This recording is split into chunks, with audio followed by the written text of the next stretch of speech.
My fellow Canadians, our long national nightmare is over. Kingsley Jones has resigned as coach of the Canadian rugby team. The men's team, this is important to state as well.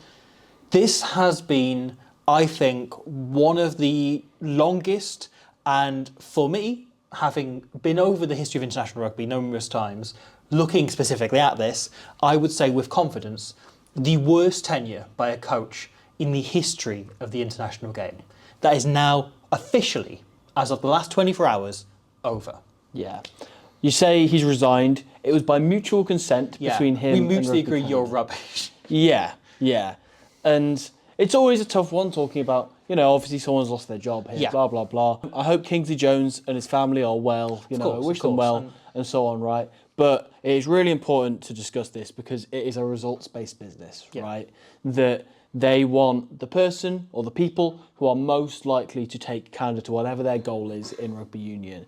And unfortunately, Kingsley Jones, nice a chap as he probably is, has done quite the opposite of that for several years now. His international coaching career started with Russia in 2011 when he took them to the World Cup. They had a great laugh at the World Cup, did Russia in 2011. And then from there on out, Russia just steadily declined from there and failed to qualify for 2015 with a really young and exciting team that probably would have done a little bit better than they did at 2011 at 2015.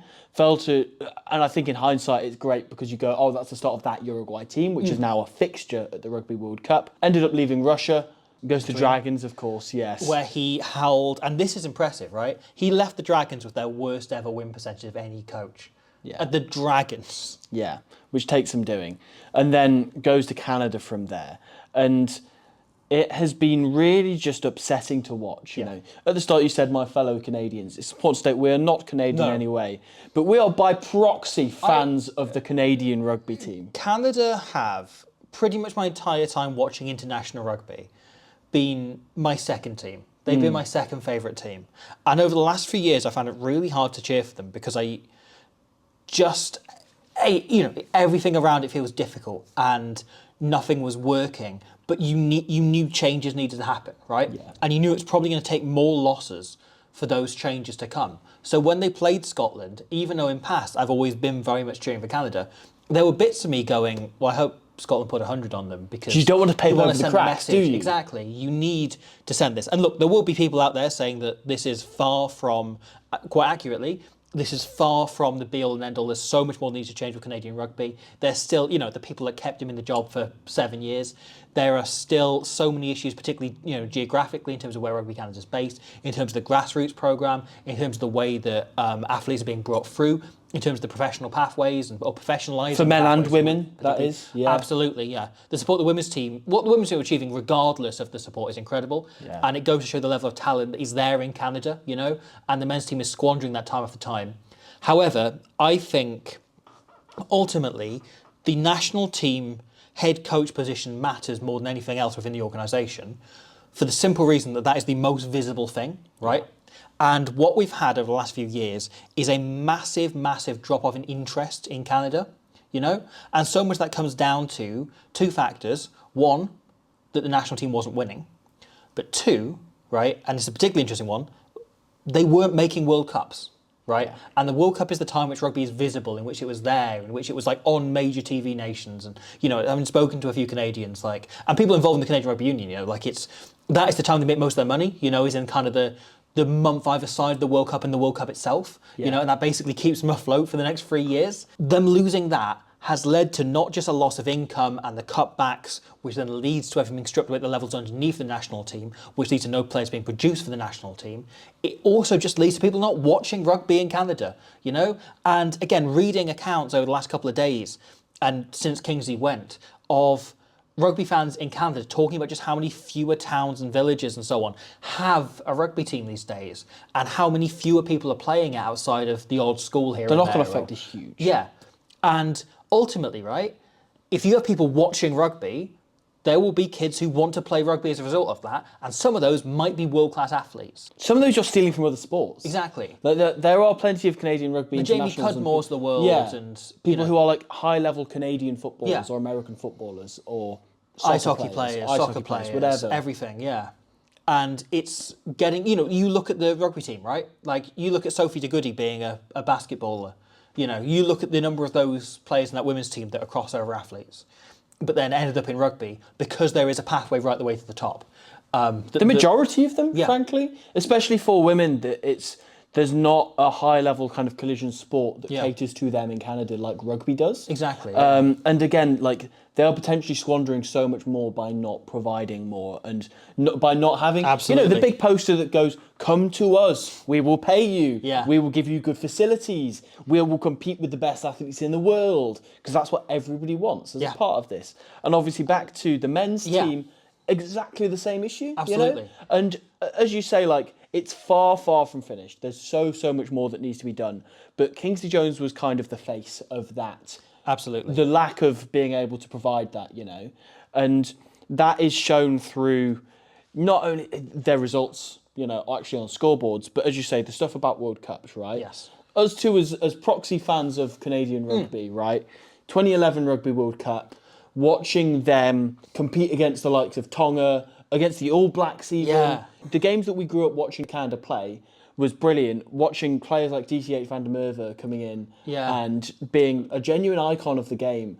People like Adam Kleeberger, Phil Tyler McKenzie. Hodgson, Phil McKenzie, Pat Reardon. Phil Mack. Yeah. You can go on forever. And then that next generation that came through afterwards, when they were producing these young players, the likes of Ardron and Hassler and so on, that have gone on to very much take the team to where they were following that. And that's it, because 2015... they didn't have their best World Cup, right? In terms of results, like, they lost to Romania, they lost to Italy in a game that was like they were in control. They could have won. They could have won. They perhaps should have won. They had that try to slide for forward pass. Yeah, they had a really tough time there, but it was clear that they were at the start of their journey. Yeah, exactly. And it was one of those where it's just they're like, okay, they need to learn to close out games. Yeah. And that is as simple as it. Like, they're a talented enough squad. They're able to get in the fight against most international teams, including Tier 1 teams. Yeah.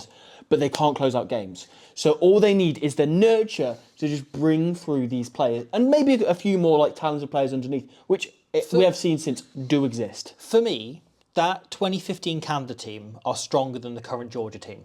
Sure. Right? Like, I think that 23... like, comparative to where international rugby is at the time, I think that 23 could have kicked on and started beating the odd Tier 1 nation. Beating the lower down ones, the kind of Italy's, I suppose at the time it was more Scotland than Wales as it is now. And getting those odd wins. Yeah. And instead, they fell into the most horrendous run of results. So you look at the 2019 World Cup, which they only qualified for because Spain got disqualified beforehand. They took the final place in qualification through the repechage, and yet... only got in because of two disqualifications. Two disqualifications. Oh yeah, Romania got disqualified as well. Both got disqualified, which led to them getting in. They wouldn't have been there otherwise. And like, we're really glad to see them there. And it's like, well, good, because that means we're not deprived of Canada. But also, it was really, really sad watching them play, because they were getting hammered by Italy. They were getting absolutely pumped by South Africa and New Zealand. Yeah. Like, it was such a sad state of affairs. They had their final game against Namibia cancelled because of the typhoon, which would have been Namibia. Namibia would have won. His best ever chance to win a game. Namibia would have won. They played again a few years later, and Namibia won by, I think, 12 points. Yeah, I'm confident in Namibia on the form they were on that World Cup, which I know they're still losing games, but like, they were a bit more competitive. They were much more competitive than Canada were. And it wasn't because Canada didn't have good players. You mentioned Jeff Hassler, you mentioned Tyler Ardron, that they had a decent squad, and it was very clear from the body language of the Canadians that no one was enjoying themselves. Yeah. Like, they were at the World Cup and it looked like nobody wanted to be there. And there was the great clips afterwards of them cleaning up from the typhoon and so on. And that was the biggest bit of joy that came from Canada in that World Cup, which is the sad thing. And that is the point where you probably go, right, we probably just need a fresh start. Yeah. Less to do with Kingsley Jones's rugby credentials. We probably just need somebody else to take this, just so we can start blank, clean slate and so on. Yeah. And it just got sadder and sadder from there, where they failed to qualify for the 2023 Rugby World Cup. The first time they've ever failed to qualify for a World Cup. They didn't even get beyond the first round. Yeah. Right. I want to read you some stats, some kind of... on the level we're talking about of how poor their results became in that period. Because I think there was I can understand the keeping him beyond 2019 and going, okay, he's got a plan, he's got a vision here. The moment you get to 2021 and they lose comprehensively to Chile... who weren't a rugby nation at this point? No. Chile were not a nation you've heard of. That was like one of the biggest upsets in international rugby at the time. Yeah. And obviously we all love Chile now, but at the time that was unheard of. So the last game between Canada and Chile before Kingsley Jones took over, right, was the year before his first test in charge. And Canada won 64-13, right? Kingsley's last game against Chile, which was about a month ago, almost to the day, Canada lost 14-44. That's an 81-point turnaround. And a lot of that you can go, Pablo Lemoyne coming in and revitalising Chile and stuff. But that's not an 80-odd point turnaround. No, and the other thing to note is that if Canada had beaten Chile there, they don't rise in that same way. 100%. Lemoyne said a lot of this happened quicker and sooner than we expected it to. And largely that is down to the falling level of Canada. Right, Spain, to throw out another example, right, last game Canada played before Kingsley came in against them was 60 points to 20 to Canada. Last time Canada played Spain, it was 42 points to 20 to Spain. Wow. Right? Spain, the game before that, put 57 points on them. Like, this is the turnaround we're looking at. Like, before Kingsley Jones came in, Canada's record against Uruguay was 9 played, 8 wins, 1 loss. Right? 1 loss by a point in 2003. Under Kingsley Jones, it's 4 losses from 4. Wow. And also, worth bearing in mind, that one they lost against was one of the great Uruguayan teams of all time. That went to the World Cup. Like, the first ones to go to a World Cup. Like, there's no shame in that. They lost by a point in a World Cup qualifier. Yeah, there's no shame in that, and that will happen. That'll be a blip, you know.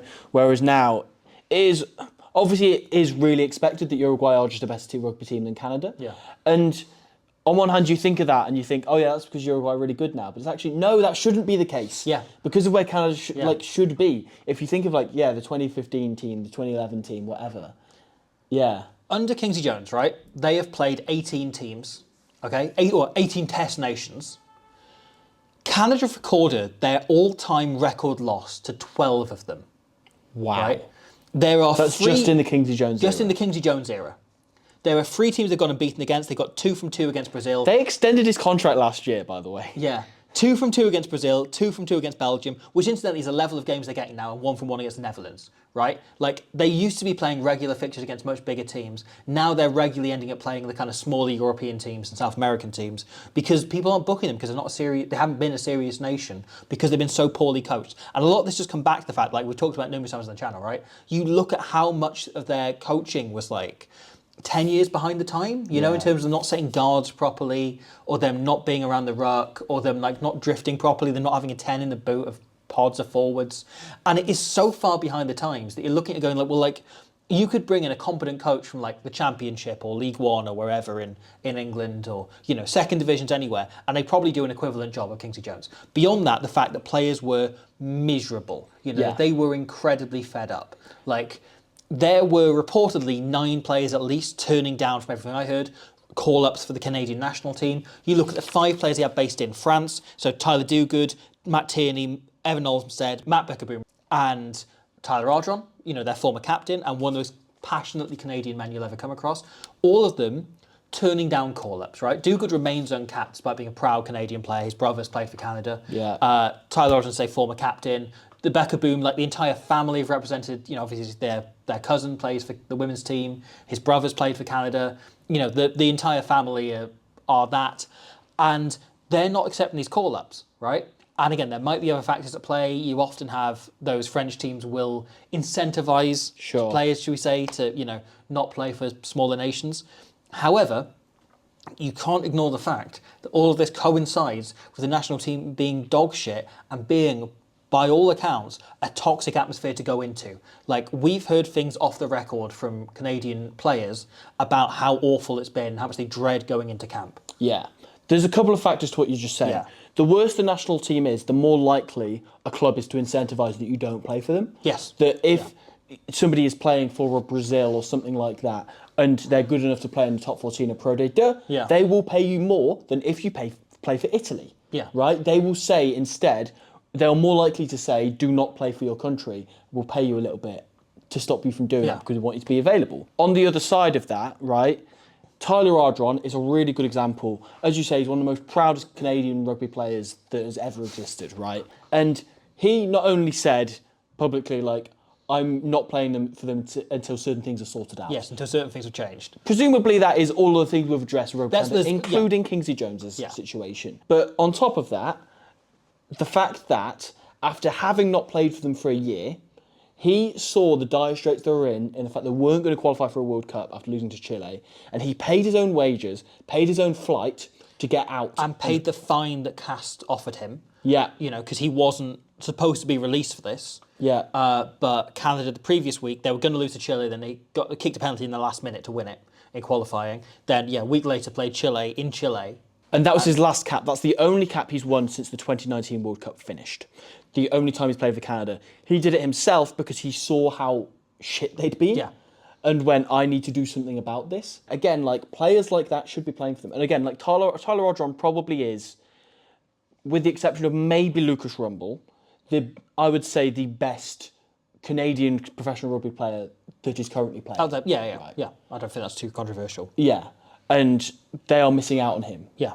And this has just been the case across the board, right? And so much of it, and people can very much raise the point, like, again, I don't wish Kingsley Jones as a man any ill will, but I don't know how he had so little shame to not go when the signs were against him. There were all these signs of players being against it, of the atmosphere being toxic. Yeah, it's just been this kind of relentless thing. And people can talk about the circumstances around it and them being poor. But also, he's the only Canadian national team coach who's ever had a professional team based in Canada to pick from. You know, the entire run of the Toronto Arrows was under Kingsley Jones's premiership. You know, like, he was the coach when they played their first game and when they played their last game. Yeah, and they went under. Yeah. You know. With all of that as well, this is enormous grain of salt with this, right? Yeah. Because it's all stuff that we've kind of heard, like, second or third hand, right? But apparently, when Kingsley Jones has gone to coach, like, I don't know, just general Welsh sides or, like, Canadian, like, lower tier sides and stuff, his coaching advice has been stuff like play heads up rugby or take the ball to the line and stuff that you say, like buzz phrases rather than anything really, really specific. Again, enormous grain of salt. This is stuff I've heard online. This could be bollocks. Yeah. But and from one person we met in France at the World Cup who said that they played for Kingsley's old club in Wales and Kingsley came back to do a one-off session and it was notably worse than any of the sessions they've been having with, you know, amateur coaches at Division 4 or whatever. Yeah, and the reports that, like, when they had lost the games, like the Spain game, they lost by absolutely miles, the 57-point one, which was probably the low point in all of this, I would say.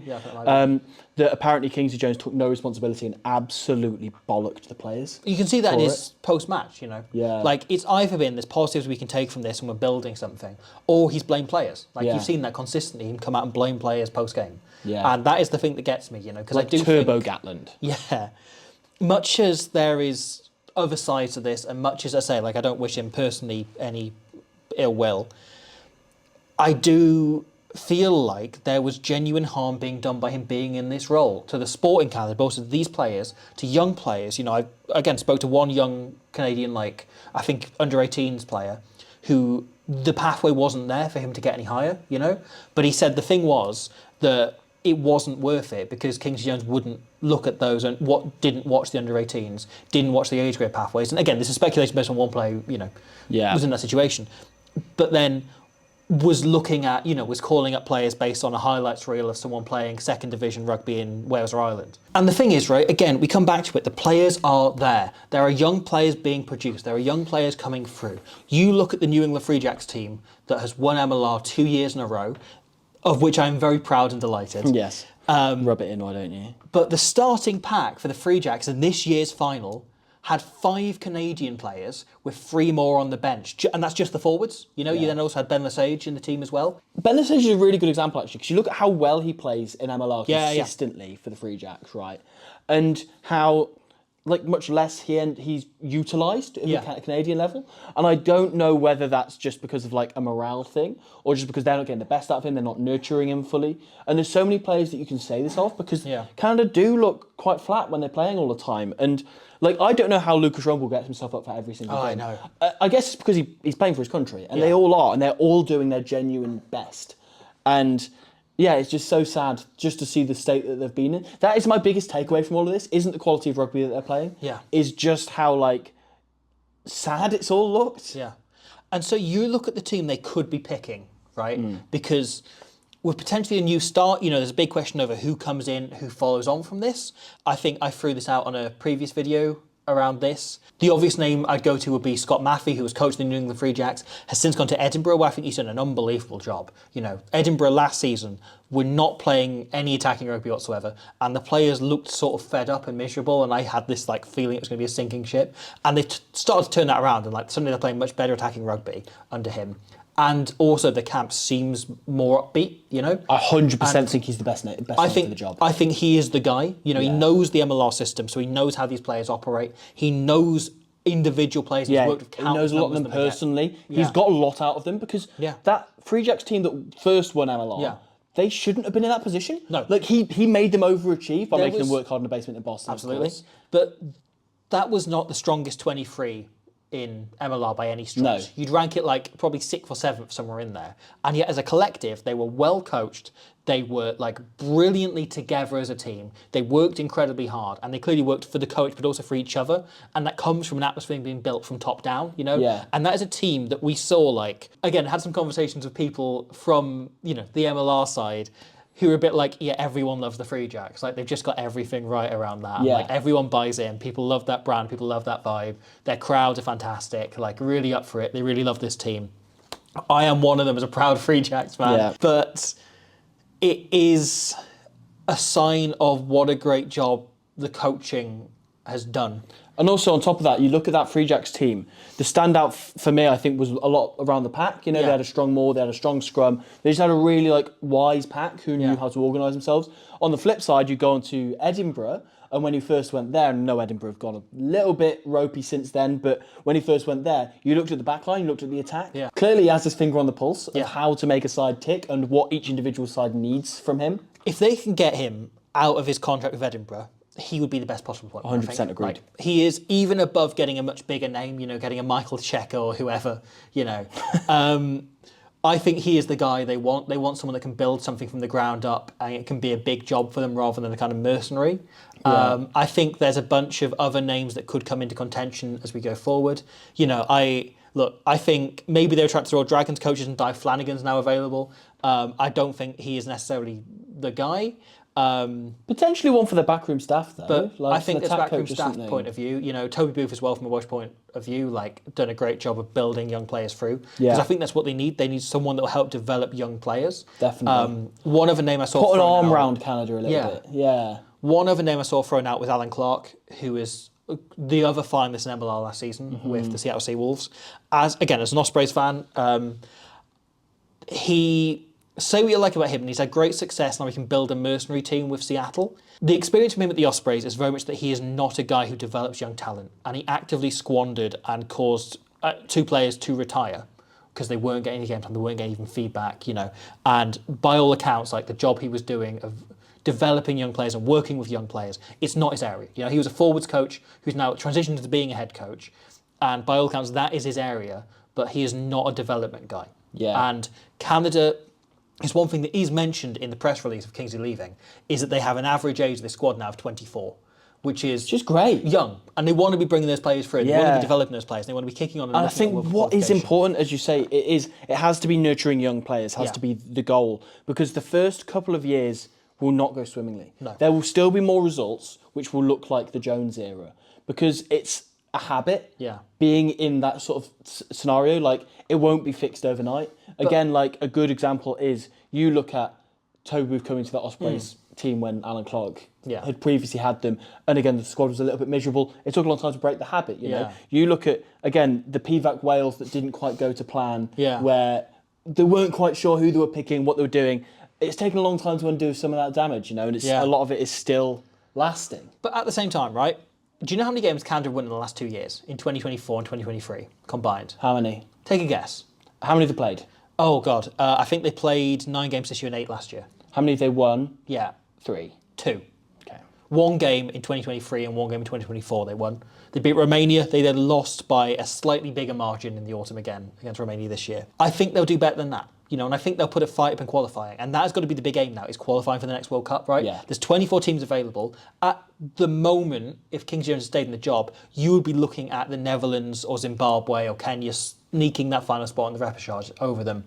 And Chile and Uruguay and the USA taking the America spots. Yeah, definitely. And now that feels like if they can get the right coach in place quickly enough, that can change, you know? And as we start to mention, like, the level of team they could pick, like, to just look at the pack they could put out in particular, like, you know, you can bring in, you've obviously got Matt Tierney can come into the front row. Andrew Quattro, I think, has been fantastic this year. I think, like, been one of 3 or 4 real standout players for He's been brilliant. Canada. I really like Andrew Quattro. Yeah. Then Cole Keefe, I think, has been very good for the Free Jacks as well. Like, that's a really good front row. Yeah. You can do something with that. Then, like, the second row, they've got so many second rows playing in France that they aren't using, you know, because they don't want to come and play for them. Like, if they can get Tyler Duguid to declare and come over for them, that would be fantastic. That would be huge. Becca Boom could come back in. Evan Olmsted can come into the second row. Yeah, he's such a reliable forward, like in the line-outs in particular. Buka Boom, much the same. Yeah. You can have Lucas Rumble can play 7, because he has been just utter workhorse. He's been one of the best players in Test Rugby this year. Yeah, like pound for pound. Like I think there's very few who have outdone him. Like, it's one of these things, right? When we do the Team of the Year every year, like, you almost have to weigh him up. Because relative to his team performance, pound for pound, what he's doing, I think there's been very few players who have. He's unbelievably good. Been at his level. And again, if they do make a World Cup, which I'm praying they do, like, there's so many more names that we don't really know that well yet. That will develop. Who will then become kind of the stars of what they are, like relative stars in the World Cup. And then obviously, but he's the guy. Yeah, Tyler Rodron coming in at 8. Yeah. And then, like, that backline, right? Jason Higgins, I think, has been good in difficult circumstances as, like, a young scrum half this year. Yeah. You know, you've got potentially Shane O'Leary coming back in at 10 as well. You've got 2 like game management, good kicking 10s. And again, I'm sure I'm missing someone else as a fly off. Obviously, Peter Nelson. Most of the games this year. You've also got then, like, obviously Ben Lesage can play 13. But then the other exciting thing is that in McMullen and Flesh, you've got 2 young 12s who have been really promising this year. You know, both a bit rough around the edges, but you can try and develop them and go, well, okay, one of these 2 guys is going to be our guy, you know, or potentially all 3 of the, you know, both McMullins potentially can play, you know, I know one's more of a winger /13, but, you know, you can look at that and then you potentially got a young 12 that you can build a team around who are both 21 years old. Yeah. Bear in mind, that's the situation Ben Lesage found himself in at the start of the Kingsley Jones era. As one of the most talented backs Canada's produced in decades, potentially.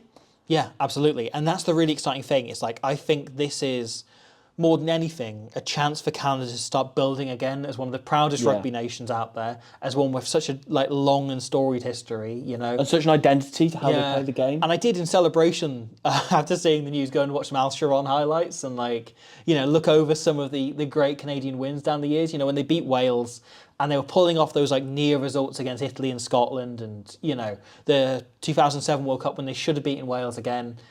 These players deserve something like that. Yeah. 100%. And I feel like look, this doesn't fix everything. The Kingsley Jones news does not fix everything, but it moves into a place where potentially and possibly we could be in a world where Canada can get back to where they should be and where they deserve to be. It just gives me a little bit of hope that Rugby Canada want to get back to that place. Yeah. You know, even if they want to fix some of these things. I had somebody reply to me on Twitter the other night about this, saying, what if Kingsley Jones now becomes the head coach of the Welsh women's team, which I would despise as a concept. And the thing is, there's a part of me that can see it happen. Yeah, because obviously with the women's team, the WU's priority is saving money rather than like actually becoming a world-class team.